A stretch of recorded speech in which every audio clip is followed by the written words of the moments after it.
were you in Cuba, and how long have you been here? I was born in 1944 and I left Cuba in 1960, so I was 16 years old. Mm-hmm. I went first to Jamaica, and then I got residency to come to the U.S., and I came to Miami, enlisted in the Bay of Pigs Brigade 2506. Find you, and how did they get you to enlist? We knew I was sort of on the underground in Cuba, and we knew it was well known that there were people being trained to come and invade Cuba. Okay, like an idea that was brewing in a bunch of people that were coming to the U.S. It wasn't an idea. The CIA was organizing the whole thing. Mm-hmm. The recruiting station on Southwest 27th Avenue and 14th Street. Yeah. You know, you just walk in and enter an application. They did a background investigation, and you were accepted or not. Right. And how did your training go? Because I know people had different ways of training, different places for training. No, I went to Guatemala, Uh-huh. where was the main base in Guatemala. Had training for 11, 12 days, typical infantry type training, Mm-hmm. how to shoot a rifle, how to throw a grenade, that kind of thing. Yeah. I don't know if you know that I was in the U.S. Army for 5 years. No, I did not.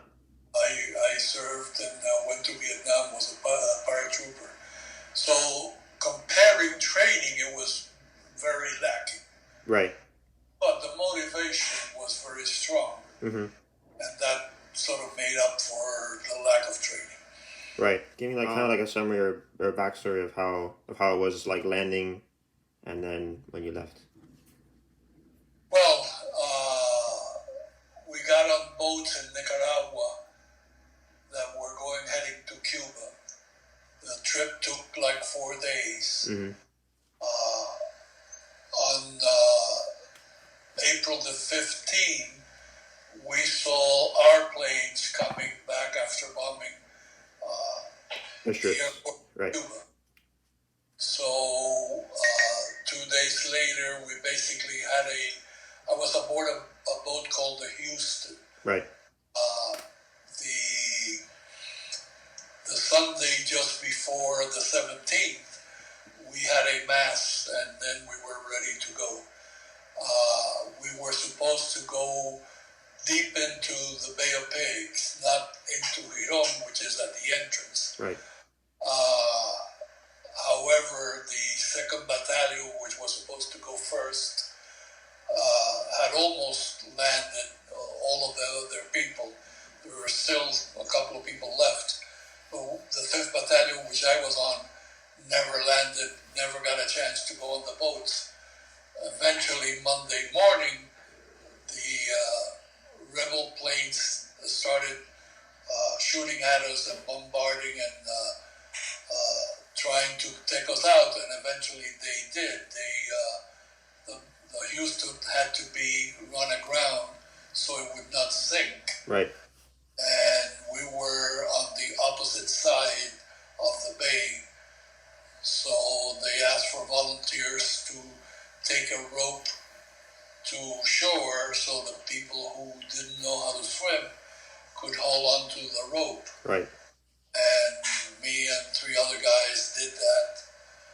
The only thing is, of course, at that point we had no boots, no arms, nothing but our pants, no shirt, no hat, no nothing.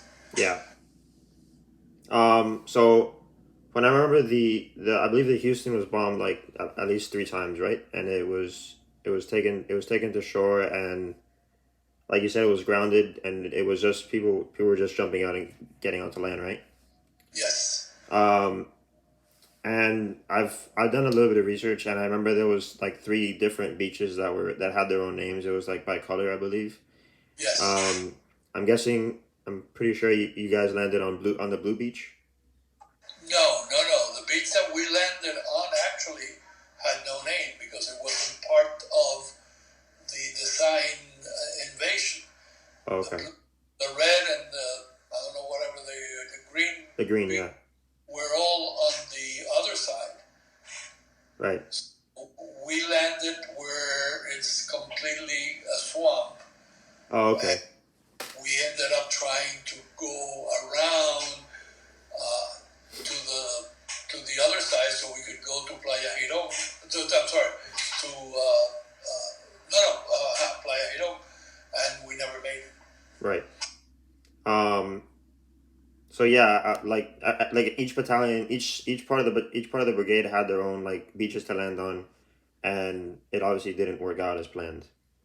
Absolutely not. Right. So there was obviously the rebels were coming in by the north side of the island, right? From the south side where the beach was, where Playa Girón was, they were coming from the north side, right? Well, they were coming. The second battalion was in Playa Larga. Uh-huh. Not in Girón per se. Right. No, part of the bay, but it's in the north part of the bay. Girón is in the south part of the bay. The only highway that linked that part came right straight into Playa Larga. So that's where all of the rebels were coming in. That road there. Right.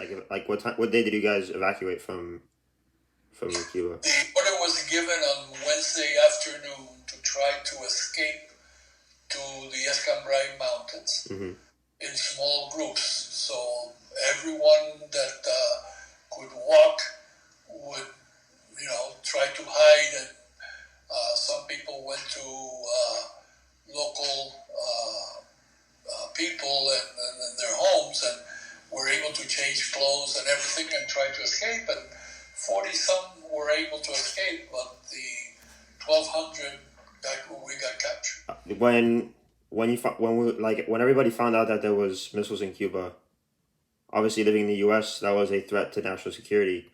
How did that make you feel? Well, we were in prison. We didn't know. Oh, that's right. You guys are still there, right? At that point. Right. We somehow heard rumors, but we had no access to anything that was, outside information. So we got most of the story after we got out. Right.